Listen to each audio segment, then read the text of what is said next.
লতিফ সিদ্দিকীকে অনেকে বলে গায়ে হাত তোলেনি, কিন্তু গায়ে হাত তোলার বাকি আর রাখেনি।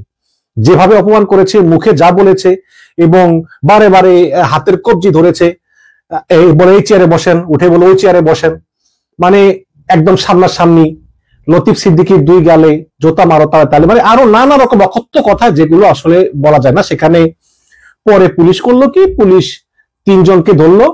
একজন হচ্ছেন এই লতিফ সিদ্দিকী, ডক্টর কামাল হোসেনের যাওয়ার কথা ছিল, তিনি যে পৌঁছেননি, যারা এখান পান্নাও দিতে গিয়েছেন, এই কারণে যেতে পারেননি। তো লতিফ সিদ্দিকীকে ধরা হলো। তারপরে ঢাকা ভার্সিটির আইন বিভাগের একজন অধ্যাপক, আমি নামটা মনে করতে পারতেছি না, এবং ওই যে ইউটিউবার মঞ্জুরুল আলম পান্না, তাকে ধরা হলো। এই পান্নার বিষয়ে অনেকের অভিযোগ থাকলেও ভাই এগুলো তো তার মত প্রকাশ স্বাধীনতা, তাই না? আমরা যেভাবে চিন্তা করি সে তো সেভাবে চিন্তা নাও করতে পারে। এখন এই তিনজনকে ধরা হলো এবং তখন আমি প্রতিবাদ করেছিলাম সকালবেলা যে যারা মব ভায়োলেন্স করলো তাদেরকে আপনারা কিছু বললেন না, আপনারা এখান থেকে নিয়ে গেলেন তিনজনকে, লতিফ সিদ্দিকী, অধ্যাপক এবং মঞ্জুরুল আলম পান্না, এই তিনজনকে নিয়ে গিয়েছেন। এখন পরে অনেকেই বললো যে ভাই এই তিনজনকে নিয়ে গিয়েছিল নিরাপত্তার জন্য নিয়ে গিয়েছিল, না হলে তো এই মব ভায়োলেন্স তাদেরকে হয়তো আরো মারতো, আরো পদস্থ করতো ইত্যাদি। কিন্তু না, আমার আশঙ্কায় সত্য প্রমাণিত হলো। সেটা হচ্ছে যে চ্যানেল ওয়ান একটি খবর, আপনারা জানেন যে চ্যানেল ওয়ান মিডিয়া, মামুনের মিডিয়া, তারেক রহমানের বন্ধু মামুনের মিডিয়া, সেই চ্যানেল ওয়ানের একটা খবর, সেটা হচ্ছে যে ডিআরইউ থেকে আটক 15 জনের বিরুদ্ধে সন্ত্রাস বিরোধী আইনে মামলা হচ্ছে। মানে ঢাকা রিপোর্টার্স ইউনিটি থেকে যে আটক হয়েছে 15 জন, এই 15 জনের বিরুদ্ধে সন্ত্রাস বিরোধী আইনে মামলা হচ্ছে। চ্যানেল ওয়ানকে জানালেন অতিরিক্ত কমিশনার ডিএমপি, ঢাকা মহানগর পুলিশের অতিরিক্ত গোয়েন্দা কমিশনার জানিয়েছেন যে এই লতিফ সিদ্দিকী, মঞ্জুরুল আলম পান্না সহ আরো যে 15 জনকে আটক করা হয়েছে তাদের বিরুদ্ধে সন্ত্রাস বিরোধী আইনে মামলা হচ্ছে। মানে সন্ত্রাস বিরোধী আইন, তারা কি ওখানে সন্ত্রাস করতে গিয়েছিলেন? তারা ওখানে গিয়েছিলেন একটা গোল টেবিল বৈঠকের জন্য ঢাকা রিপোর্টার্স ইউনিটিতে। ঢাকা রিপোর্টার্স ইউনিটিতে যেভাবে হল ভাড়া করতে হয় সেই নিয়ম কানুন মেনে সেখানে গিয়ে অনেককে দাওয়াত দিয়ে বসে কিছু লোক একটা আলোচনা করবেন যে কেন 72-এর সংবিধান গুরুত্বপূর্ণ এবং কেন এটাকে বাদ দেওয়া উচিত নয়। তারা তাদের মতামত দিবেন, সরকারের ইচ্ছা সরকার রাখলো না রাখলো, একটা গণতান্ত্রিক রাষ্ট্র, মত প্রকাশের অধিকার। না, সেখানে গিয়ে কিছু লোক হামলা করলো, তাদেরকে না ধরে পুলিশ ধরলো এই লতিফ সিদ্দিকীদেরকে, এখন আবার বলতেছে যে এরা সন্ত্রাসবাদ করতে সেখানে গিয়েছিলেন। জেডাই খান পান্না কি বলছেন জানেন? বলছেন যে আইন নতুন করে শিখছি, আসলে নতুন করে শিখছি। যেই শেখ হাসিনা 14 বছর ধরে যা যা করেছেন, 14 বছর ধরে শেখ হাসিনা স্বৈরাচার হওয়ার জন্য যা যা কর্ম করেছেন, এখন আমরা এই কর্ম দেখতে পাচ্ছি। এখন আমি যদি বলি যে তাহলে শেখ হাসিনার সঙ্গে এখানে পার্থক্য কোথায়, তাহলে তো অনেকেই আমার উপর রাগ করবেন। চ্যানেল ওয়ান লিখেছে লতিফ সিদ্দিকী, অধ্যাপক হাফিজুর রহমান কার্জন সহ এবং মঞ্জুরুল আলম পান্না সহ আটক 15 জনের বিরুদ্ধে সন্ত্রাস বিরোধী আইনে মামলার প্রস্তুতি নিচ্ছে পুলিশ। সরকারের কি একটু বোধোদয় হয় না যে এইসব মামলাগুলো পরে সরকারের ভাবমূর্তির বিষয় সিরিয়াস প্রশ্ন তুলবে, এইসব মামলাগুলো পরবর্তীতে অত্যন্ত বিতর্কের জন্ম দিবে? আপনি যখন গ্রেপ্তার করলেন, এটা তো শেখ হাসিনার আমলে হতো। শেখ হাসিনা ধরে ধরে বিএনপি জামাত শিবিরের লোক ধরলে গ্রেপ্তার। আমরা শুনতাম দিনের পর দিন শিবির সন্দেহে পুলিশের হাতে সোপর্দ, শিবির সন্দেহে পুলিশের হাতে সোপর্দ, বিএনপি সন্দেহে পুলিশের হাতে সোপর্দ, জঙ্গি সন্দেহে পুলিশের হাতে সোপর্দ। তাদের বিরুদ্ধে কোনো মামলা নাই, কিছু নাই, ধরে ধরে পুলিশ নিয়ে 1 বছর 2 বছর 5 বছর জেলে রাখতো।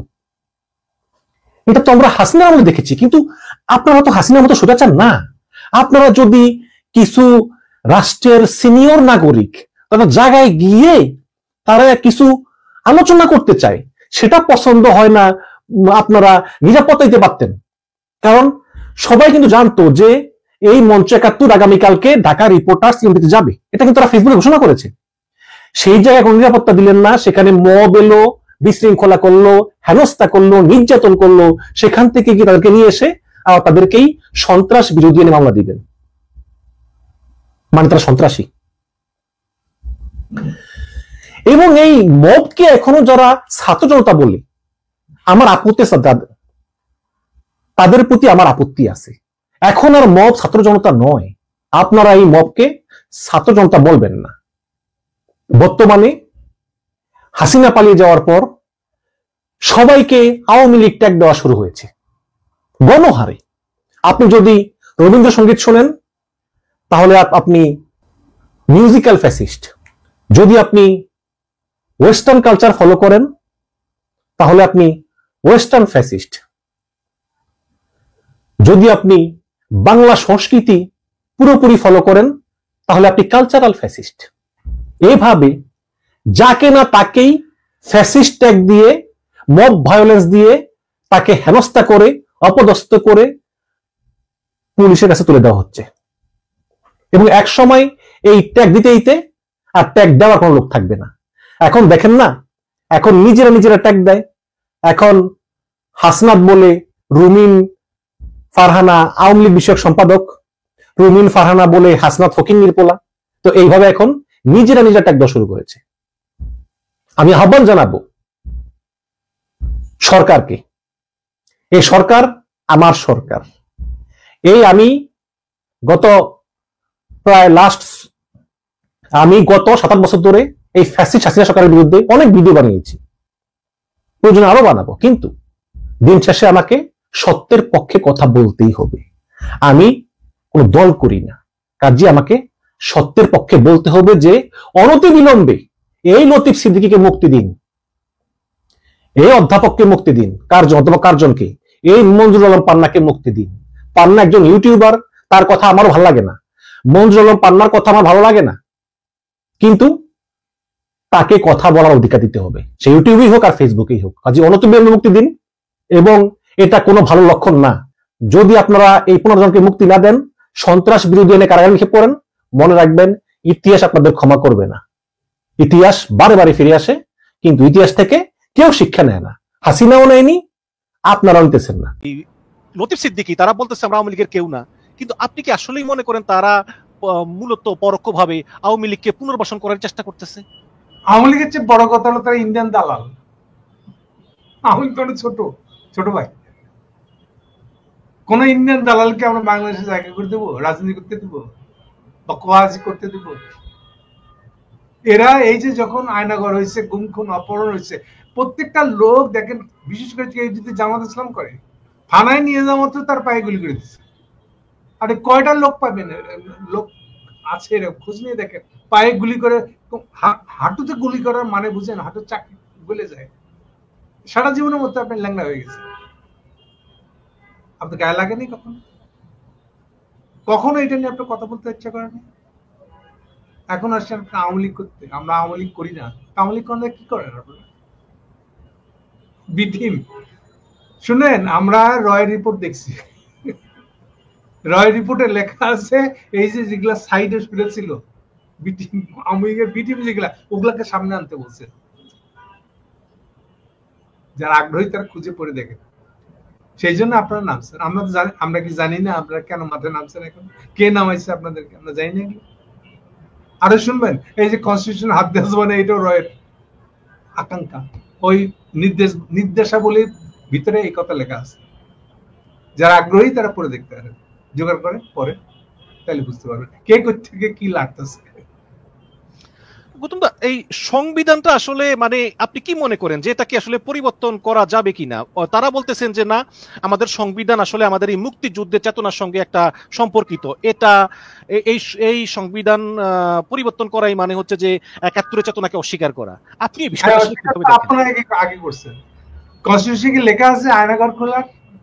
কনস্টিটিউশনে কি লেখা আছে গুম খুন অপহরণের? করছেন কেন? কনস্টিটিউশন তখন কোথায় ছিল? আর আপনারা কনস্টিটিউশনের কথা বলছেন। খোদ শেখ মুজিব নিজে বাকশাল করে কনস্টিটিউশনের তো শেষ করে দিচ্ছে। কনস্টিটিউশনের ৭৪-এর যেটা বাকশাল সংশোধনী, 14 সংশোধনী, যেটা ভালো করে পড়ে দেখেন। আপনারা একটা উকিল ব্যারিস্টার, ওটা পড়ে দেখেন, মানে কি আছে ওখানে। আছে বাংলাদেশের মানুষ, নাগরিকরা কোন রিট করতে পারবে না। এটা বাকশাল সংশোধনীর কথা বলছি, 74 সংশোধনীর অংশ। এটা রিট করতে পারবে না, অর্থাৎ কোন নাগরিক অধিকার ক্লেম করতে পারবে না রাষ্ট্রের কাছে। এটা সংযোজন আমাদের কনস্টিটিউশনে 102 ধারায় আছে। আদালতের রাইট, আদালত রিট শুনতে পারবে। ওইখানে লেখা চতুর্থ সংশোধনীতে লেখা আছে এটাকে হেল্প করে রাখা হয়েছে 102 দ্বারা। আর যেটা মৌলিক অধিকারের চ্যাপ্টার ভিতরে আছে 26 থেকে সম্ভবত 41 বা 49 যতগুলো ধারা আছে সবগুলো আমাদের মৌলিক অধিকারের ধারা। সেখানে যেটা নাগরিকের রিড করার রাইট আছে ওটাকেও আচ্ছা এখন সাসপেন্ডে রাখলাম, পরে দেখা যাবে বলে এটা আটকে রাখা হয়েছে। তো এরপরও বলতে চান যে ভারতের কনস্টিটিউশন বলে কিছু আছে? ভারতের কনস্টিটিউশন ওইখানে শেষ করে দিতে হবে। একটা কনস্টিটিউশন তখনই হবে যখন আপনি নাগরিককে রিড করার অধিকার দিবেন, নাগরিকের মৌলিক অধিকারকে স্বীকার করবেন। আপনি তো নাগরিকের মৌলিক অধিকার নষ্ট করে দিচ্ছেন, অস্বীকার করে দিচ্ছেন। কোন মুখে আপনারা এখন বলেন যে না 72 সংবিধানে ফিরে যাবেন? ওটা সংবিধান তো আপনারা কেটে শেষ করে দিচ্ছেন। এটা তো কনস্টিটিউশন নাই এখন। এরপরে যা হয়েছে জিয়াউর রহমানের সময় থেকে শুরু করে 50 সাল থেকে এই পর্যন্ত যতগুলো সংশোধন করছেন, এরপরে ওটার 72 সংবিধান বলে কিছু নাই। আপনাদের থ্যাঙ্কস দেওয়া উচিত জিয়াউর রহমানকে যে উনি আপনাদেরকে রিড করার অধিকার ফেরত দিয়েছিলেন। এই যে যারা যারা উকিল আছেন তারা এটা মুখ বন্ধ করেন। কারা গেছিল? এই ইস্তিয়াক আহমেদরা। জিয়াউর রহমান তখন একদম সেরা মানে প্রধান সামরিক আইন প্রশাসক, তার কাছে গিয়ে রিকোয়েস্ট করছেন যে আপনি আমাদের রিড করার অধিকারটা ফেরত দেন। আদালত তো বন্ধ হয়ে গেছে। জিয়াউর রহমান তাদের কথা শুনে অধ্যাদেশ বলে। যারা আপনারা উকিলগিরি করেন তারা তো আমার চেয়ে বেশি জানবেন এই ইতিহাস। আপনারা কোন কোন কোন সাহসে এই কথা বলেন? আপনি 72 সংবিধান বলে কিছু আছে? এটা আপনারা শেষ করে দিচ্ছেন। যেই কনস্টিটিউশন রিড করে রাইট থাকে না সেটা কি কনস্টিটিউশন থাকে? আসছেন এখন 72 কনস্টিটিউশন নিয়ে আপনার বাপের দলিল হিসাবে। হ্যাঁ, আর কনস্টিটিউশন থাকা সত্ত্বেও আপনারা আয়নাঘর বানাচ্ছেন কি করে?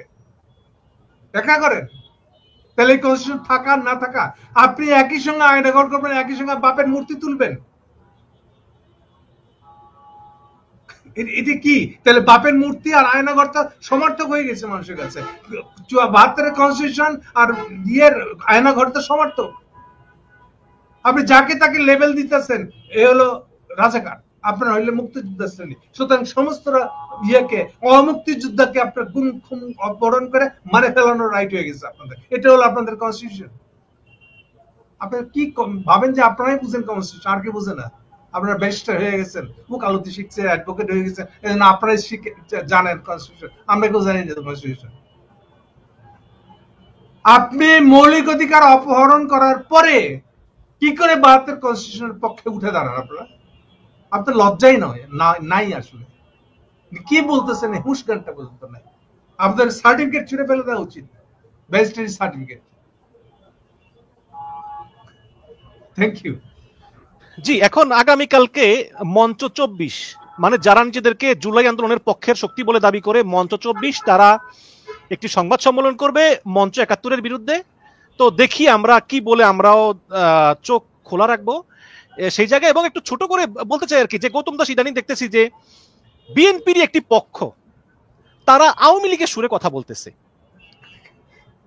আমি যদি বিশেষ করে দুইজনের নাম বলি, রুমিন ফারহানা তিনি হাসনাতকে ফকিন্নির বাচ্চা বলতেছেন, অ্যাডভোকেট ফজলুর রহমান তাকে 3 মাসের স্থগিতাদেশ দিয়েছে। আপনি কি মনে করেন? অনেকে আমার কাছে বলে যে আসলে এদের কাজই হচ্ছে মূলত বিএনপিকে বিতর্কিত করে আওয়ামী লীগের পারপাস সার্ভ করা, বা তারা আওয়ামী লীগকে আবার ফিরিয়ে আনতে কাজ করতেছে। সব মিলে আপনি কি মনে করেন? যদি আপনি এটা ভিডিও বানিয়েছিলেন, কিন্তু দুর্ভাগ্যজনকভাবে আমার ওই ভিডিওটা দেখার সুযোগ হয়নি, বাট আপনি যদি একটু সংক্ষেপে দর্শকদের উদ্দেশ্যে কিছু বলেন আর কি, যে আসলে এদের উদ্দেশ্যটা কি? মূল কথা হলো যে ভোট বিএনপি তারেক রহমান থেকে শুরু করে নিচে পর্যন্ত সবাই মনে করে যে ইন্ডিয়াকে তেল না মারলে, ইন্ডিয়ার কোলে উঠতে না বসলে বাংলাদেশের ক্ষমতা আসা যাবে না। এতে একজনও বাদ নাই।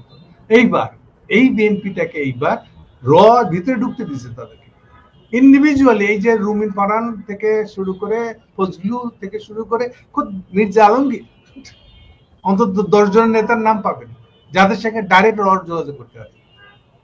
তা আপনি তারেক রহমান যদি এরকম সিস্টেম বানান, ওটা তো দল নাই, এটাতে ইন্ডিয়ার একটা বাংলাদেশি এজেন্ট হয়েছে আসলে, মানে বাংলাদেশে আপনাদের পক্ষে কাজ করতে যারা আমার একটা এজেন্ট দল হয়েছে। তা আগে এগুলা আগেটাকে না, এগুলা যতদিন রাখবেন ততদিন এটা তো বাংলাদেশের রাজনৈতিক দলই না। ফলে ওরা কি করতেছে না করতেছে দুই একটা শুধু রুমিনকে দেখে তো লাভ নেই আসলে, ওর দলটাই তো এরকম হয়ে গেছে। এই রুমিনকে দিয়ে কি তারেক রহমান বলাই নাই 60 আসনের পক্ষে হিন্দুদেরকে 60 আসন দিতে হবে? ওই বুঝে 60 আসন দেওয়ার মানে কি? হ্যাঁ, 60 আসন দেওয়ার মানে হলো বাংলাদেশে আরেকটা টুকরা করে ইন্ডিয়ার কাছে নিয়ে যাবে। কলকাতার সাথে জুড়ে দিবে। সরি একটু একটু থামাই, মানে তারেক রহমান রুমিন ফারহানাকে দিয়ে বলিয়েছে যে হিন্দুদেরকে 60টা আসন দিতে হবে। ইয়েস, রবীন্দ্র বরণের ভাষ্য আছে দেখ। দাদা কমই ঘটনা। একই ভাবে আপনার শামা মোবাইলকে দিয়ে বলে নাই যে গৌতম আদানি খুব ভালো মানুষ, তার বিদ্যুৎ খুব বালা বিদ্যুৎ, বলে নাই শামা মোবাইল? তা আপনি যদি এরকম ব্যবসা করেন